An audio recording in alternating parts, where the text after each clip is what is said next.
I've been wanting to do a top 10 list for a while now. I figured maybe summer was the best time to do it. So I got to thinking, should I do something, the 10 things that you will enjoy about substitute teaching? Then I got to thinking, well, most of you probably already are substitute teachers. So my list, I decided was going to be the 10 things that I didn't realize I would enjoy so much as a substitute teacher. And you know what? When I got to thinking about it, those two top 10 lists would probably be the same. This is Greg Collins, Substitute Teachers Lounge.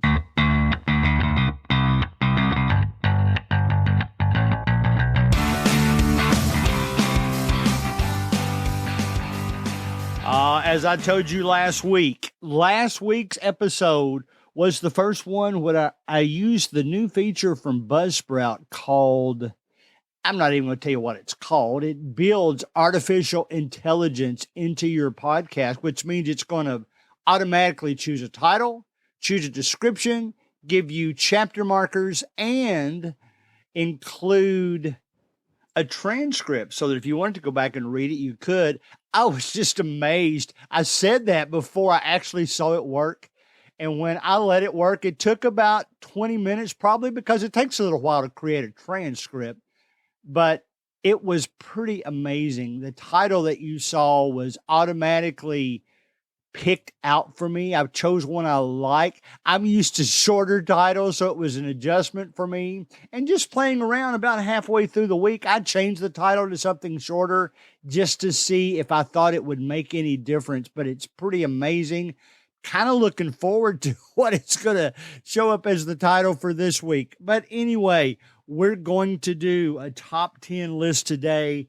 And my thoughts about this, it really is, if you've listened to all 212 episodes so far, well, bless your heart. That means you started listening, or at least you went back and listened to episodes as early as the summer of 2019. I started this after I had been substitute teaching for about 6 school months, I guess it was. So bless your hearts for that. So it's nothing new, but it's kind of things all in one place. So here, if you're thinking about becoming a substitute teacher and you stumbled across this and you said, well, I'll listen to it through the summer to help me decide, this might be a good list for you. It's a list I compiled, and I tried my best to think about things that shocked me a little bit, things that surprised me a little bit, things that I didn't realize about substitute teaching that keeps me back more and more. It's funny, I've jumped from doing a day at a time to doing long-term, probably 6 jobs that were about 2.5 years long, if you can buy them. Then I've gone back to doing more day by day, just so I have the luxury of having that day off when I want to. I'll still do some long-term. There's some ideal situations that I would still do that. But all that is what has brought me to this top 10 list. We're going to go as you usually do, just like David Letterman. I hope even you younger people will understand, will remember who Dave Letterman is. It's funny every now and then. We're starting a volleyball club in the area, and we're talking to kids, mainly girls, but it's open to boys too, that are in age group 8 through 14, I guess it is. And I'll bring up something old, and there's always somebody there that has heard of that. So that's kind of funny. It's maybe the first one should be, I don't use old phrases anymore. Related to it is number 10, improving my use of the English language. Now, I'm not just talking about I talk funny. I'm from the South. I'm from Kentucky. We just talk different than everybody else. But so do people from New York. So do people from New Jersey.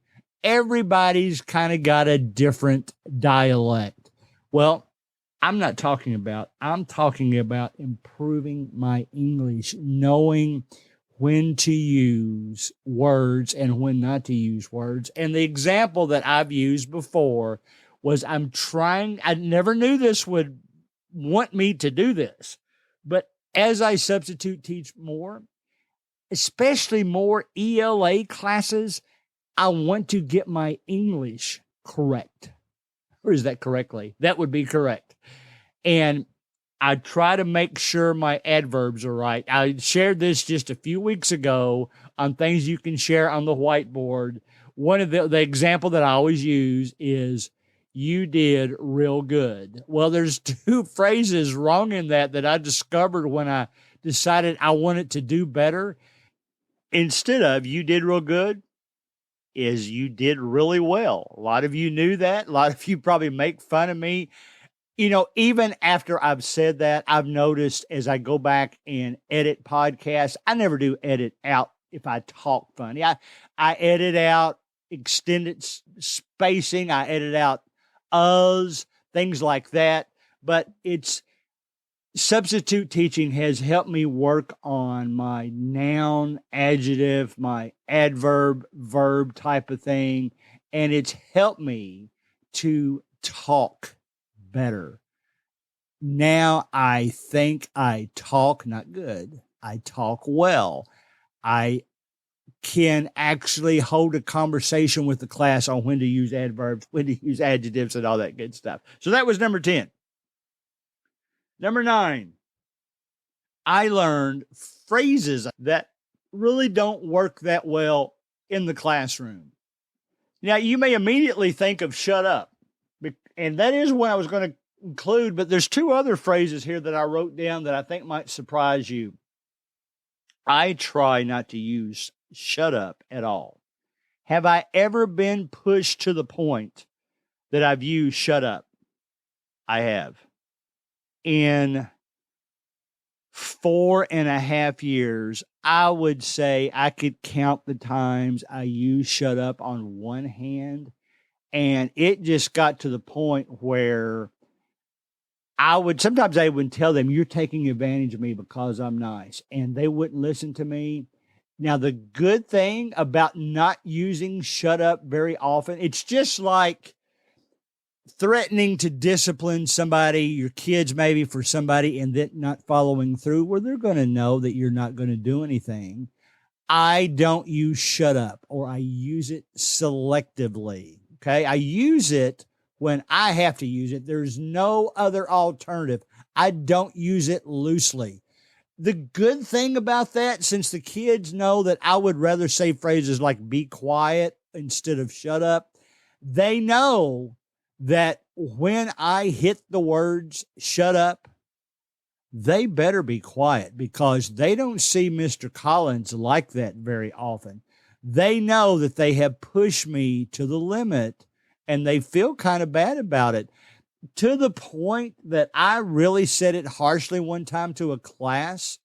And one of the students felt so bad, she composed a letter of apology, walked it around to every student in that class. I guess she caught them in the hallway, whatever.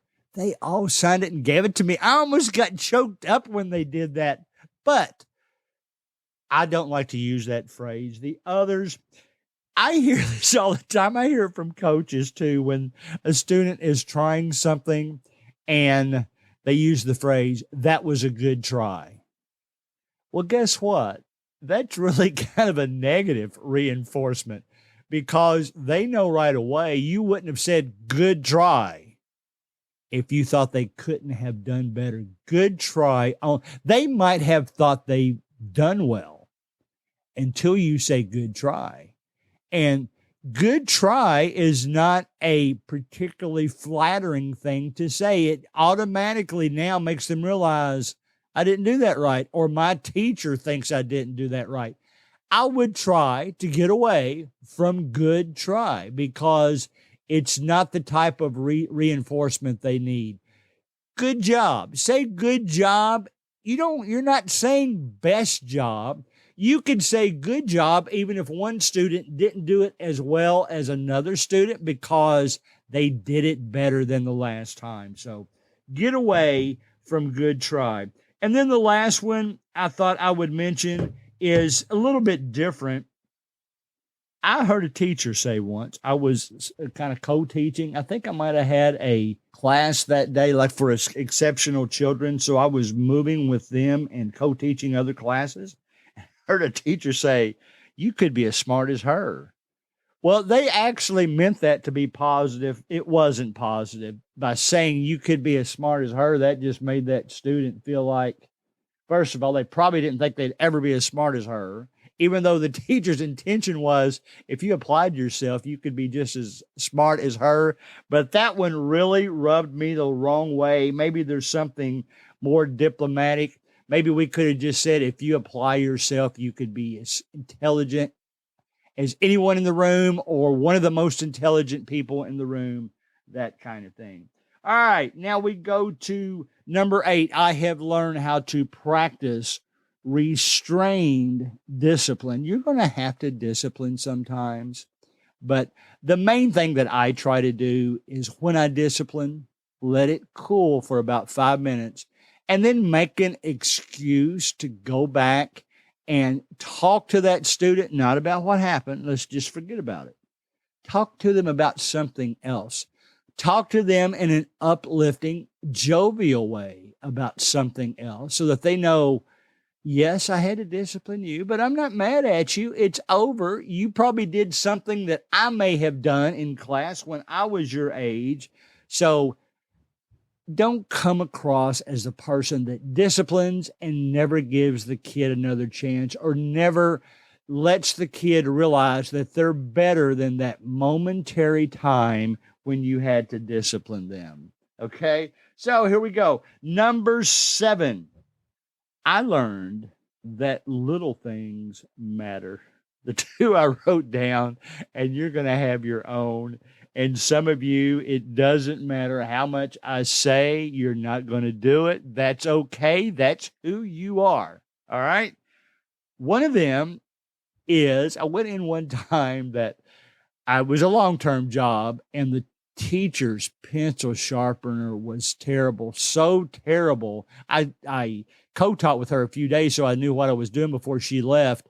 Students had to go back and sharpen their pencil. It worked so badly that she would have to squeeze it together with her hand while the student was sharpening the pencil, and that distracted from the class. It was so noisy, you couldn't hear what she would say. There's so many kids that wanted to sharpen their pencil. So the first thing I did, I went on to Amazon. I spent $8 on a pencil sharpener that was super quiet and actually shut off when the pencil was sharp. That little thing those kids love. They made excuses to sharpen their pencil because they loved it so much, but it didn't matter. They weren't distracting anymore. That's a little thing. The other little thing I'll mention, I'm sorry, I'm going to mention these Jolly Ranchers again. Find a cheap candy. Jolly Ranchers are better than chocolate because some kids don't eat chocolate. You don't have to worry about accidentally maybe giving a kid a nugget of a Mr. Goodbar that has peanuts in it. The peanuts scare me these days. I stick with Jolly Ranchers, and I always use this phrase. It will amaze you how much work the students will do if they know they may get a Jolly Rancher. It's hilarious.